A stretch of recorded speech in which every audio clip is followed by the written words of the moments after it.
రాజన్న సిరిసిల్ల జిల్లా ముస్తాబాద్ మండలం చిప్పలపల్లి గ్రామానికి చెందిన సాదల శంకర్ ఆర్థిక ఇబ్బందులతోటి ఆదివారం రాత్రి ఉరేసుకుని ఆత్మహత్యకు పాల్పడ్డాడు. జరిగిన ఘటనపై పోలీసులు కేసు నమోదు చేసుకుని విచారణ చేపట్టారు.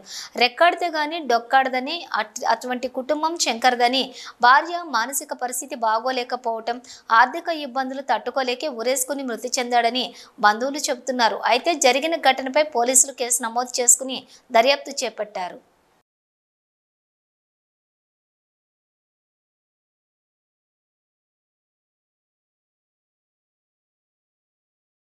మా చిప్పలపల్లి గ్రామంలోని సాదల శంకర్ అనే వ్యక్తి నిరుపేద కుటుంబానికి చెందిన వ్యక్తి. ఆయనే ఆర్థిక పరిస్థితుల ఇబ్బందుల వల్ల నిన్న ఉరివేసుకోవడం చనిపోవడం జరిగింది. అతనికి ముగ్గురు పిల్లలు ఉన్నారు. 2 ఆడపిల్లలు, 1 మగ పిల్లాడు ఉన్నారు. చాలా గరీబోళ్ళు. వాళ్ళు తిందామంటే తిండికి సుత లేదు. వాళ్ళ భార్య సుతే మానసికంగా మెంటల్గా ఉంది.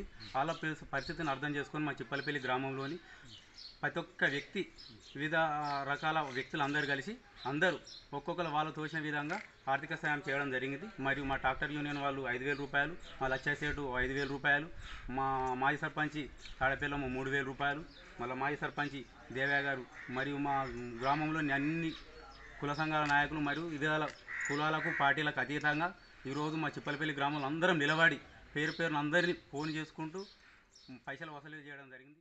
ఆయన స్థితిగతులు గమనిస్తే అసలు వాళ్ళకు ఒక ఆస్తులు లేవు, పాస్తులు లేవు. వాస్తవంగా గత ప్రభుత్వం డబుల్ బెడ్రూమ్ ఇవ్వడం వల్ల ఒక నివాసం అనేది ఏర్పాటు చేస్తున్నారు తప్ప అంతకు తప్పితే ఇల్లు లేదు, అసలు నివాస పరిస్థితులు లేవు. ఆయనకు 3 పిల్లలు.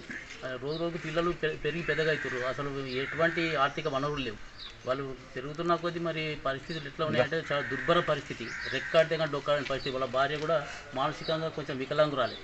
మరి వాళ్ళు పెరుగుతున్నప్పుడు ఖర్చులు పెరుగుతున్నాయి ఎట్లా అని చెప్పి ఒక కలత చెంది మనోవేదనకు గురై ఉరేసుకొని చనిపోవడం జరిగింది. మరి అందుకు మా గ్రామంలో అందరు ఒక గొప్ప విషయం ఏంటంటే మా గ్రామంలో యువకులంతా ఇలా బాపిరెడ్డి కానీ, కిషన్ కానీ, భారత్, ఎల్లం ఇలాంటి వాళ్ళు యువకులు ఎవరైతే ఉన్నారో చాలా యాక్టివ్గా ఇటువంటి సందర్భంలో ముందుండి చందాలు వసూలు చేస్తే కానీ దాన సంస్కారాలు చేసే పరిస్థితి లేకుండే.